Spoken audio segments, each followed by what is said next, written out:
Welcome to Zing, a show for children of all ages. I'm Mary Crowley, and Missy Delahanty is the person who tapes this show, and she also edits. She works with what she tapes, and she works with the pictures, and she really does a whole lot. I'm going to sing a song for you now. May I please spend some time with you? I would like that, yes, I'd like that. Would you like that too? I hope so. Today, we're going to spend some time with the preschool children at Stafford. And they're each going to say their names, and they'll be in the woods. Also, Lynn is going to read a poem. After that, Gale will be setting a table for a Thanksgiving dinner. And then there will be a puppet show with Lynn and Connie Desmarais. I will be drawing a turkey 2 different ways near the end. Hope you stay with us. The word for today is thank. The letter is T. The color is green. And the number is 14, a big one. I'd like to now sing happy birthday to anybody who has a birthday in November. Happy birthday to you, happy birthday to you, happy birthday November, happy birthday to you. The word for November I have chosen is thank, and here it is in big letters over on the easel, because I think it's important to thank people, to say thank you when somebody does something little or huge for you. It doesn't matter. And Thanksgiving is in the month of November, and the word thank is the beginning of the word Thanksgiving. Come, ye thankful people, come, raise the song of harvest home. That's a very, very old song, and it's one that is sung at Thanksgiving time. Come, ye thankful people. Thankful for what? Well, for the squash and the corn and the onions and the apples and everything that we have so that we can eat through the winter when things aren't growing. The Pilgrims we think of at Thanksgiving time, they were a group of people who came to what is now our country, and they celebrated the fact that they had food for the winter. The letter for November is T. T, turkey. This is a turkey in the oven, and this is a hand turkey, which I drew before I came here. Tell. I tried to tell you a little bit about the Pilgrims. Now if you put T with H, you get a different sound. It's th. It's T-H in thank. And it's in other words. It's in another word that's T-H-I-N-K, which is think. I think that you will have a good time this month. Green is the color for November. Here is a green tablecloth. This cage is green. Over there on the easel is a picture that I did in pastel and oil pastel, and what you see in the picture is November in Vermont. First of all, the grass is sometimes green because there's no snow yet. The trees, like the maple tree in that picture, the trees have lost their leaves. There's a birch tree over to the right hidden, and that has lost its leaves. But there are evergreen trees, trees that stay green. Cedar tree, spruce tree, big pine tree over to the right. The flowers that bloomed all summer and part of the fall are tan and brown. They're no longer growing because it's just too cold for them. So that's November in Vermont. By the way, the mountains in the background, the Green Mountains, that's where we live, in the Green Mountain State. The number for November is 14. Now this is a little tricky, so you have to sort of pay attention. 7 days in a week. Monday, Tuesday, Wednesday, Thursday, Friday, 5 days. And then 2 days, Saturday, Sunday. 5 days when a lot of people go to school or to work, and 2 days called the weekend. That's 1, 2, 3, 4, 5, 6, 7. And if you take 5 and 2 again, Monday, Tuesday, Wednesday, Thursday, Friday, Saturday, Sunday, and you add, you get 14. Now I have a November calendar, and on the calendar you can see that it says November 2018 at the top. That's where we are. And if you start on a Monday, Monday, Tuesday, Wednesday, Thursday, Friday, Saturday, Sunday, Monday, Tuesday, Wednesday, Thursday, Friday, Saturday, Sunday, you're going to have 14 days, and I'm going to count them. You could count along with me. 1, 2, 3, 4, 5, 6, 7, 8, 9, 10, 11, 12, 13, 14. That's 2 weeks, 7 days each week, 14 days. The preschool children at Stafford Tech have a time called Woody Friday, and Maggie Adams, their teacher, is going to talk about it, and we have some tape that Missy took in the woods near Stafford, and each of the children is going to say his or her name.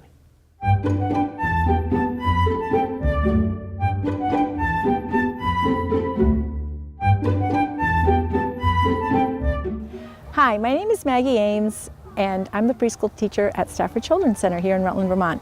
This past summer, I took a class called Peaceful Communities Through Nature-Based Learning and STEM Education Strategies at Castleton University.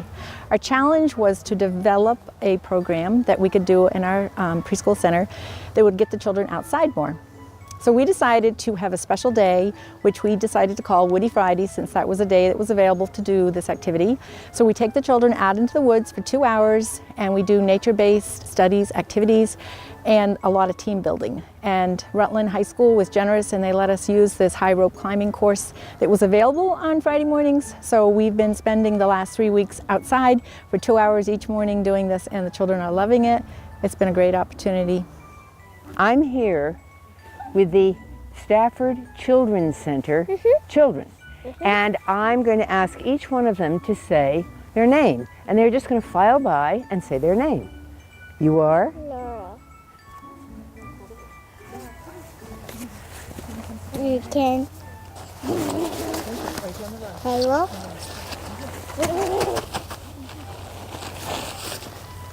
Dalton. Mason, Levi, Jackson,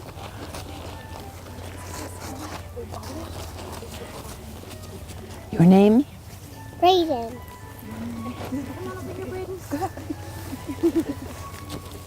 My name's Nina.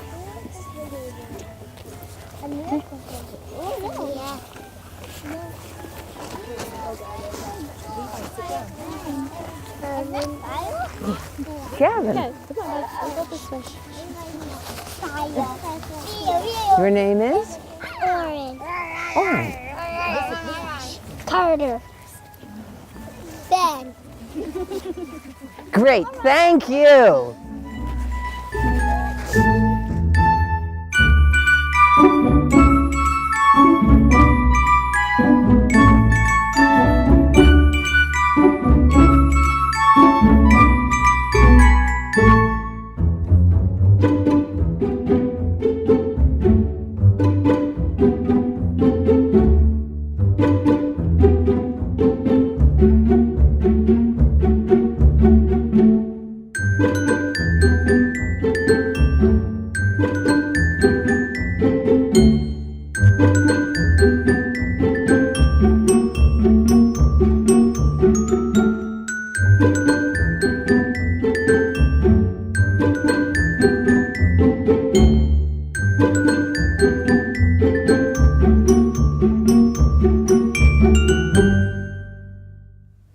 Maggie, thank you so much. It was so much fun to see the kids outdoors. Lynn is going to read a poem about suet. Now, you may not know what suet is, but I'm going to tell you. This is suet right here. Suet is fat with seeds in it. And you buy it in a package, and then you put it in a cage like this.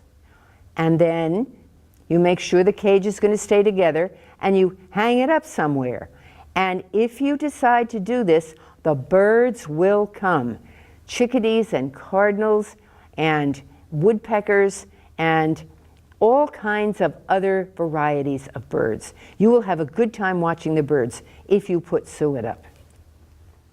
The Banquet of the Birds by Stephanie Benoit. October has rolled in. The world has turned golden. Too soon. The tree leaves will be falling. The scene will turn gray, and then any day, our feathered friends will come a-calling. Start filling the feeder, the all-you-can-eater. Start pouring out seeds that fulfill. A few for the needy, a lot for the greedy. And there's another fine offering still. It's an undefined mixture of questionable fixture with the wild, wild wind blowing through it. It's a grand, blessed thing that hangs from a string. The faceless, the graceless, the suet. A mass of soft tissue that once was the issue of a bovine, a versatile beast, is no more a cow, it's nourishment now. It's a culpable, gulpable feast. The shape matters not. What matters a lot is to bite off a piece and to chew it. A dinner for all of high cholesterol, the yummy, the gummy, the suet. Gale, in her fun way, is going to talk about setting one place for Thanksgiving dinner. November is the month when many, many people have a Thanksgiving meal. The Thanksgiving meal comes about because we are thankful for the food that we have to eat and all of the blessings that we have. Family and friends frequently get together and have a meal. And we are, Gale Finlayson and I, are going to have this table set for a Thanksgiving meal. Gale is going to set the table and talk about it.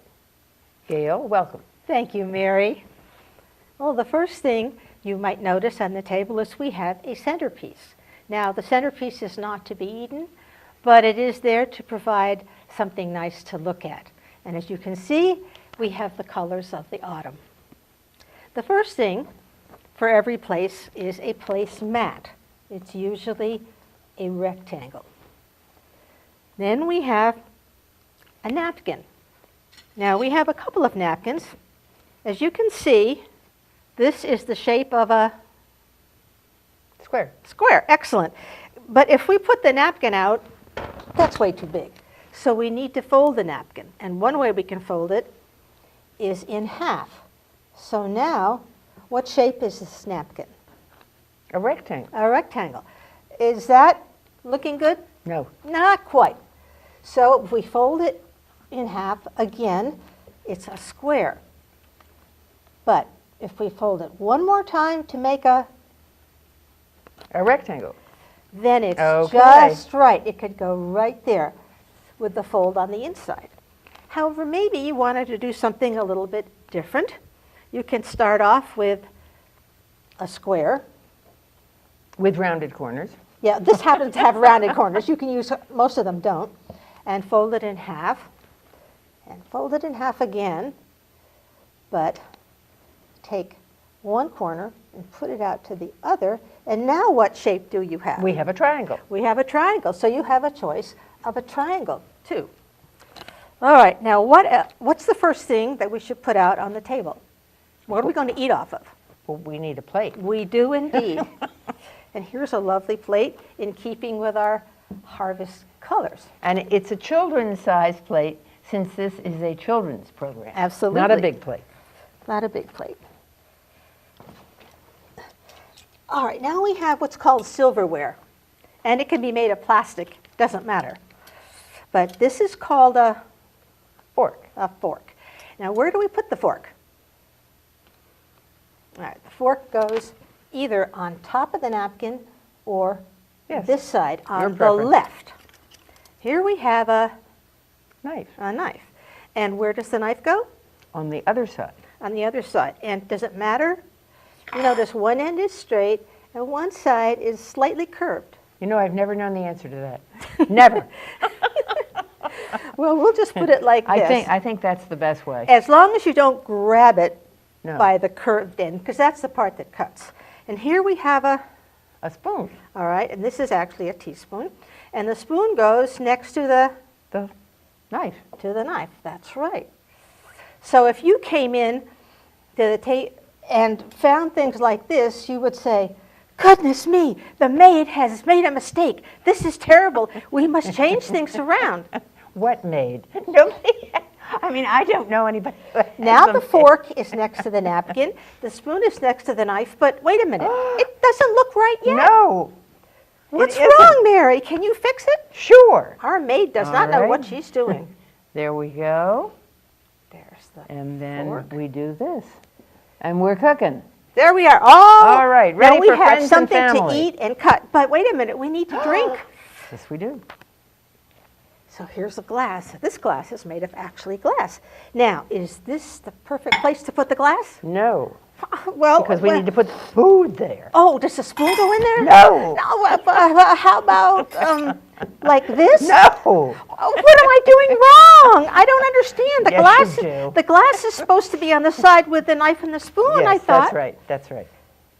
Like. But we want to be able to pour the milk or the water or the juice or whatever it is into the Oh, cider. I see. Because if it were like this, you couldn't. No, you oh, couldn't. I got it.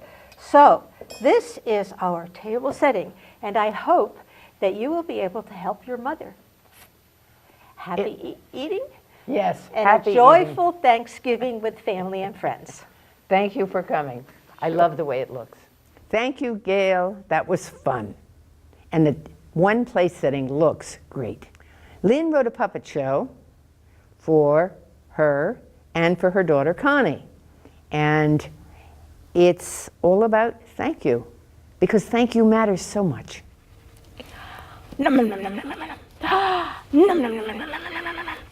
Hey, Fiona, where did you get that apple? Mom gave it to me. Oh, I have one for you. Excellent. Here you go. Did you remember to thank Mom? Thank you, Fiona. Mom? Why would I thank Mom? Because she thought of you, remembered that you love apples, and she got it for you. Well, but Mom is supposed to think about me. She's my mom. Hi, kids. What are you talking about? Spencer says I have to thank Mom when she does stuff for me. Mary, I was trying to help Fiona understand that thank yous are always good and always important. Spencer, I'm proud of you. I'm impressed.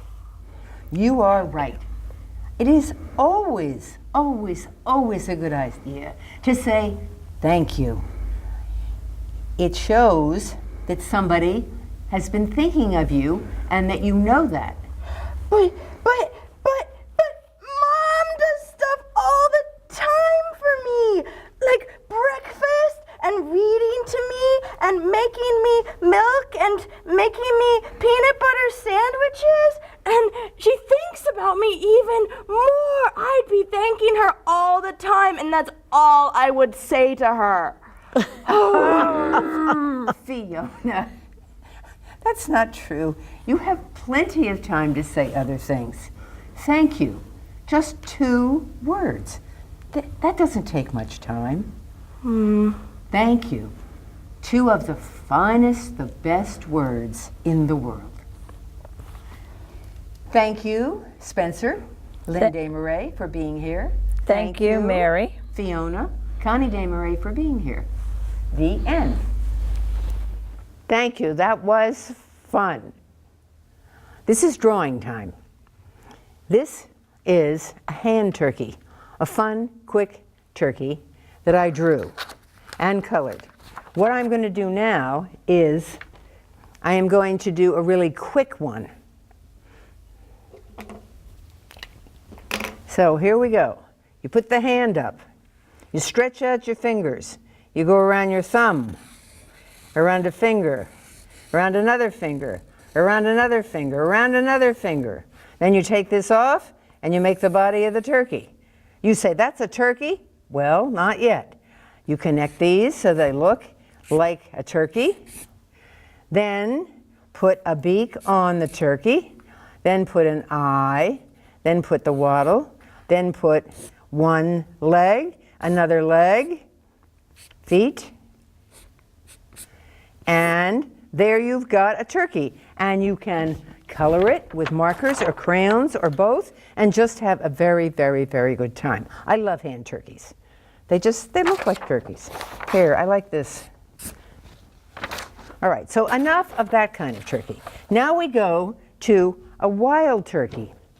This is a photograph by Dennis Jensen, who writes for the Rutland Herald. And he took the photograph and sent it to me. Wild turkeys are in Vermont. I have heard a number of people talking lately about the fact that they see wild turkeys in a field, crossing the road. They live here. I did at home a pencil drawing of a wild turkey. It doesn't show too well for the show, but I got an idea of what the turkey is like. The small head, the body, the feathers, and the legs and the feet. Now I've got in pencil right here a preliminary drawing of a turkey, and I'm going to use a crayon and another crayon, which I can use on its side to fill up more quickly. I use pencil on that first drawing. I could use marker here, but the crayon seems to go more quickly. All right, so I'm going to start with the head. And this may turn out to be just an outline. Who knows? I'm not sure I'll have enough time to get the whole thing. There are different parts of the turkey, and the feathers are a little bit tricky in this turkey. And the feathers go way back. I do not know what this is called, but I know it's part of the turkey. Here's an eye. Here is a beak. What this is called, I don't know, but it's there. And this is darker in through here. There are legs, which are wider at the top, and then the feet go down like this.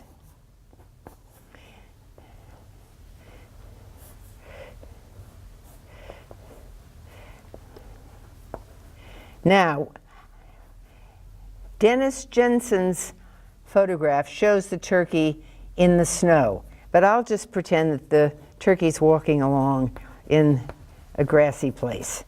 And there it is. Now, here we go. On its side, the turkey is dark colors, except for certain light parts. The head is lighter, and then there are light parts in the wings here and the legs. So let me see. Using the photograph as a reference, I'm going to go back to it.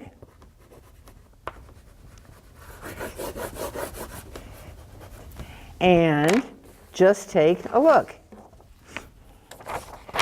The eye, I'll make a little darker. People always like to see the eye. Now there's some sort of a texture here in the neck. And then, again, I'm suggesting what I see in the photograph. I've never seen a wild turkey up close, but I love the way they look. Now this is darker in through here.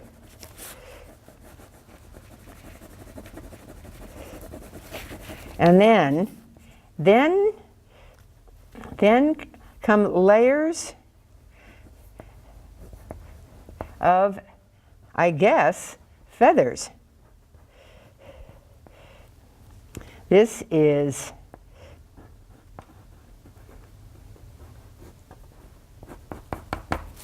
then this is lighter, and you can see the feathers here. They are overlapping, and they're lighter. And then down here, again, all through here, the line of the feathers seems to be like this. And then the same thing through here until we get to here when it goes like this. And then these are quite dark. And then this part of the leg is darker, then thicker. This is too. And that's it, folks. I think that's about all we have time for. And I'm going to put my initials, MRC, because that's what I do. That's how I sign my name. Look for a wild turkey. We have many wild animals in Vermont. Wild turkey is just one of them. Thanks for watching. I want every single one of you to remember that you are special. There is nobody else like you. There was a man named Mr. Rogers who had a children's show, and he used to say, I like you. And I'm saying that to you. I like you, and I hope everybody likes you. You are so very special. You're different from everybody else in the world. So don't let anybody tell you that you're not.